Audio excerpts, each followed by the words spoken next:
Welcome back, everyone, to episode 6 of Rig 72, an Edmonton Oilers fan podcast. My name is Patrick, My name is Toph. and thank you for joining us today. Episode 6 already. Time is just flying by here. How are you today, Toph? Since our last episode, you were battling COVID there, so how are you feeling? Yeah, I'm doing much better now. Still tired, but yeah, we're getting over there. So Sounds good. The latest news from this week, Philip Broberg was sent down to the Bakersfield Condors, but people were wondering, Broberg's not in the lineup for Bakersfield. What's kind of going on here? So we found out a few days ago, Philip Broberg actually has an upper body injury, but it doesn't sound too serious. He is expected to play next weekend in Bakersfield, so it's not a long-term injury, but that's kind of the story behind why Broberg hasn't been playing for either the Oilers or the Condors. And on another note, Matthias Janmark, who was also sent down to Bakersfield following training camp and hasn't been showing up for the Condors, he's currently working on getting his U.S. work permit. So he will be in for the lineup for the Condors as soon as that happens. He's another guy, though, that we might see moving a trade.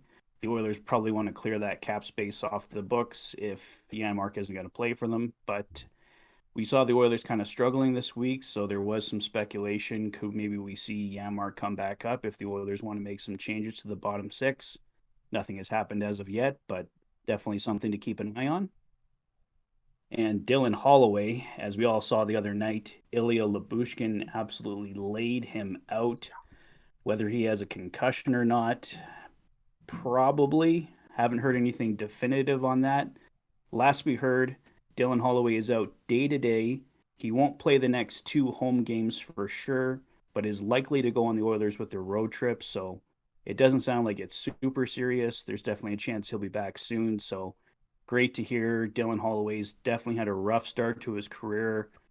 A lot of injuries. And yeah, really happy when I heard that news on Holloway that he shouldn't be out too long. So, yeah, yeah, and lastly for today, Tyler Benson has started skating on his own and is still expected to be a few weeks away. He's currently on long-term injured reserve. So your thoughts on those injury updates, Toph? yeah. It's great to hear that Holloway is not out. Um, Yeah, you don't want to mess around with concussions, and it did look like. Yeah, there's a good chance that his brain slammed against his skull because he was going and then he wasn't. But good to hear that they expect him back within a week or so.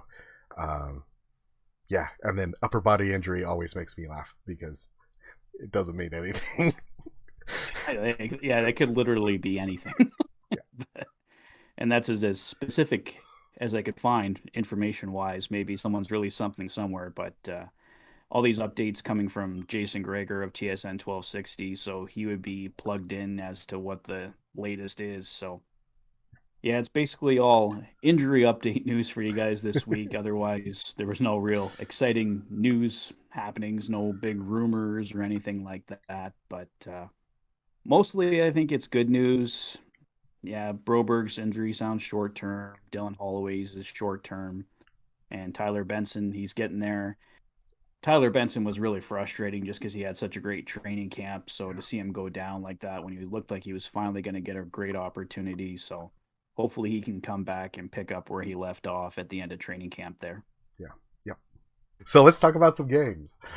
Yeah, let's talk games. So since our last episode, there's been 3 games. We were we released last Saturday, just before Edmonton and Calgary. That game ends up Calgary 4, Edmonton 3, and it was another ugly start to that game. Yeah, The it was. Oilers were quickly down. Jack Campbell got pulled. Stuart Skinner went in relief, and he provided a ton of relief for the Edmonton Oilers. Pitches a shutout. I think he was in basically for the last 50 minutes of the hockey game.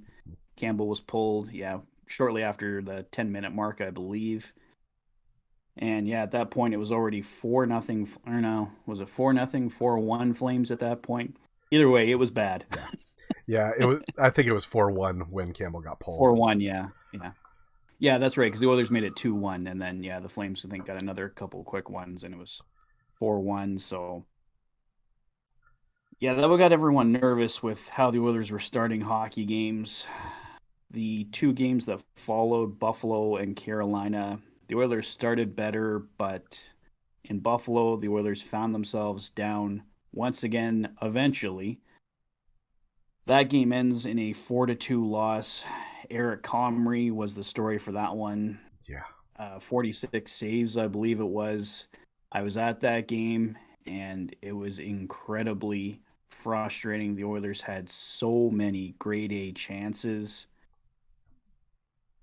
Anything else you want to add on that Buffalo game, Toph? Yeah, the second period was really what killed them there. Yeah. I think it was tied 2-2 at the first intermission, and then Buffalo got the next two, I think, in the second. Yeah, I think it was 1-1 after one, and yeah, the Buffalo Yeah, went up 3-1, and then the Oilers got 3-2. Then yeah, that's what it was. Yeah, yeah, and that second period was just awful to watch. Like, just, the Oilers could not get anything going, and sometimes it seemed like they went, well, we can't get anything going. And then the third period happened, and it was a whole different team. But Comrie just took over, and it didn't matter yeah, that the Oilers were out there just killing it. Comrie was better. yeah. They were just getting grade A opportunity, and yeah, couple really like bonehead plays in the second period, and basically every mistake the Oilers made seemed to end up in the back of their net. And for that night, I think Nurse had the worst play of the game and the best play of the game, both on breakaways. Both Buffalo breakaways. He had the worst give up that led to a goal, and then the best save of a breakaway that I've probably ever seen. It was pretty fantastic. And yeah, so Nurse, worst play of the game and best play of the game.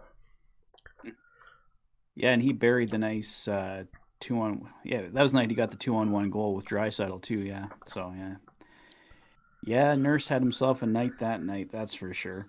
The Sabres didn't really have control of the puck much, but they made the most of their opportunities. And between that and Eric Comrie's performance, that was basically the story of that one. And last night, a fun one to watch. Not the best goaltending wise and defensive wise overall. It's not just on the goaltenders. Carolina had a 2-on-0 break. That's where the other five guys on the ice are supposed to participate and try and stop the 2-on-0 break. And of course, Jack Campbell is just, I can't do anything here really. If he stops it, it's luck or a miracle at that point. But anyway, it was an exciting game to watch. The Edmonton Oilers unexpectedly taking down the Carolina Hurricanes 6-4.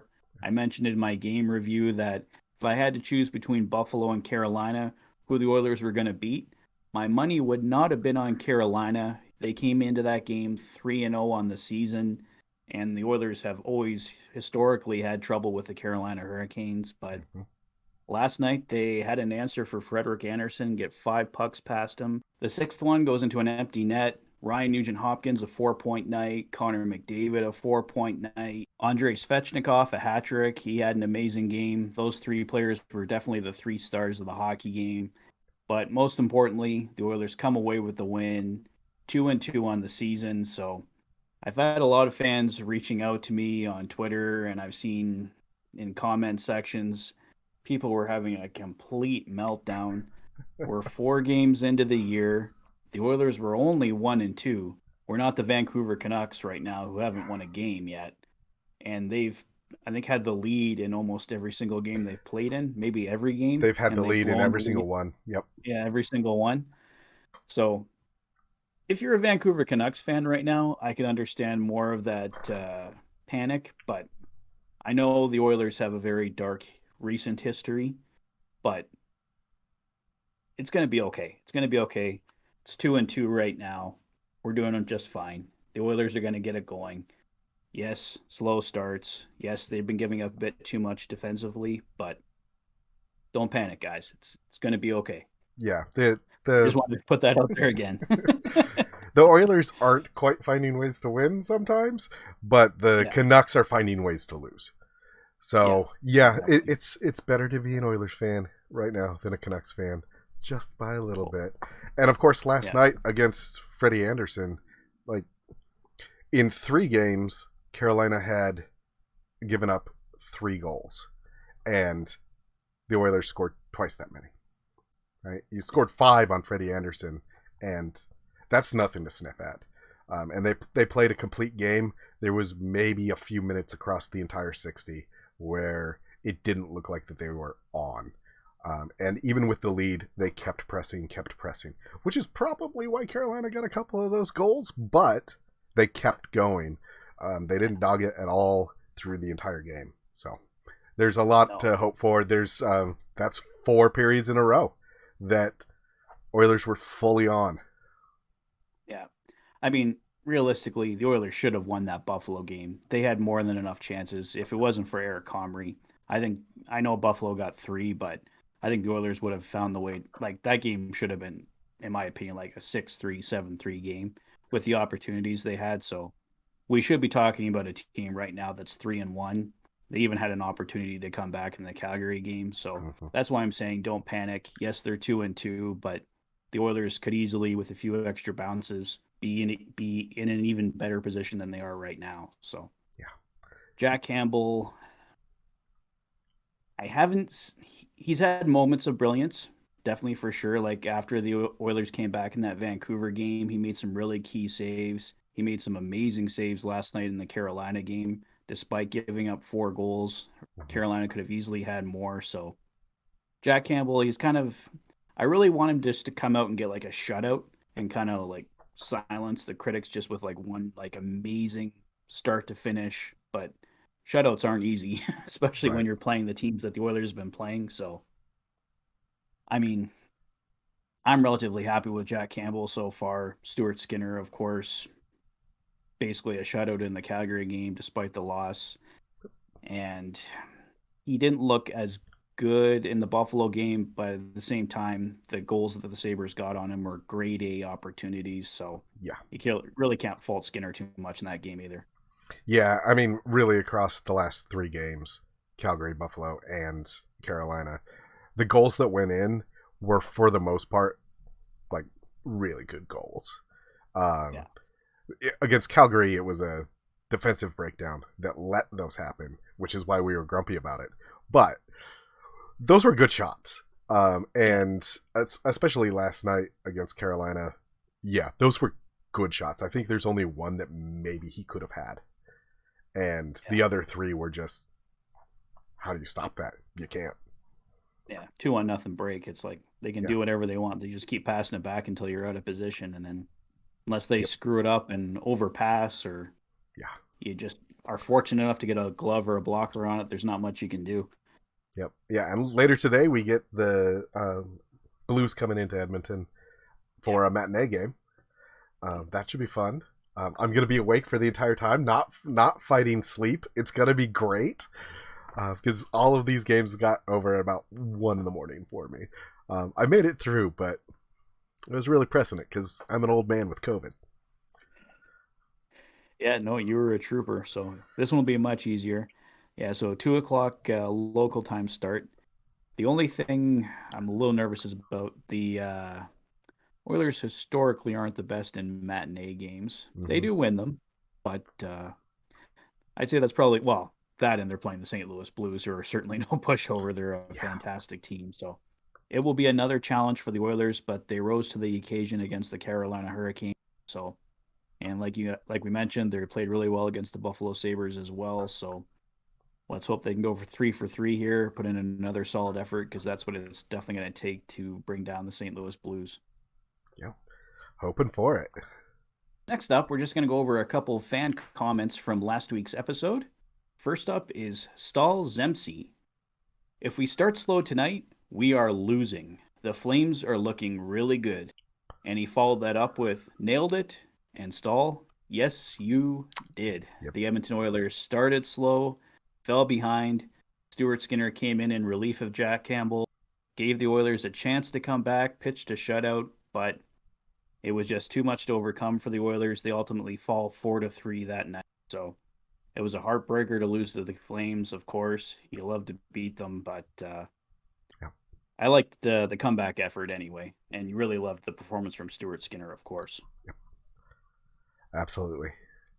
Yeah. So we've so next up we've got one from Darcy Sagan. They say, what I'm looking for is Edmonton at least making it to the Cup Finals. That's in response to us asking what you are excited about. If you could still answer that question, come on and answer. What are you looking forward to most this semester? This season. um, Ethan Bear, and then there's a bear emoji, is looking for a new home. Should Edmonton bring him back? I'm not sure if that's a question. I would love to see Ethan Bear back. What do you think, Patrick? I liked Ethan Bear. I just don't know where he fits now Yeah. with Bouchard and yeah. Yeah, because we got Bouchard, CC, and Barry.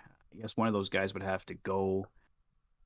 And Bear's not a top 4 D man right now, Mm-hmm. so I'd say Bear's in your third pairing because he couldn't even make it in Carolina there, but Carolina's really deep there as well. Yeah. So I mean, I wouldn't be opposed to him coming back. I'd say it's extremely unlikely. He faced a lot of racism attacks here, and people were saying he didn't want to go. I think part of him probably felt some relief just to kind of get away from everything. Yeah. So I don't know. As a player, I wouldn't be opposed to having him back at all. I didn't want him to leave to start with, but yeah, I don't. I'd say it's extremely unlikely that he becomes an Oiler again. Yeah. Yeah. I fully agree with that. Yeah. I'd love Ethan Bear back, both as a player and a person. But yeah, it seems very unlikely just because there's no spot for him. Yeah. Darcy continues with, I like the Susie trade as well. Would the two of you agree, thumbs up, on a 3-way trade with Chicago to pick up either player and dump Cap at the same time? At the end of the day, if the Oilers end up with Carson Soucy, I'm Yep, I'm for it too. And whichever way yeah. you mean it to happen, I'm for Carson Soucy. All right. So we only had 2 comments. Please comment, but we only had 2. So that's pretty much it for today. As you guys are watching this, it's going to be almost time to flip over to the Oilers and the St. Louis Blues. So we will wrap it up there. Any final thoughts, Toph? Well, tomorrow we're going to have our reverse retro special, the first ever Rig 72 special. Yeah, we will have that up for you tomorrow morning to check out. We had some fun dissecting all 32 new jerseys. You guys can probably guess which one was my favorite, but maybe there's a surprise twist in there and it actually isn't my favorite. Maybe there's another one I liked more. Maybe there's another one that Toph liked more. And it wasn't my favorite, so we had different favorites. Guess which is who? Yeah, definitely worth checking out tomorrow. So that's all for now, guys. Enjoy the game. My name is Patrick. My name is Toph. And you've been watching Rig 72 on the Oilers Fanatic. Thanks for being a fan.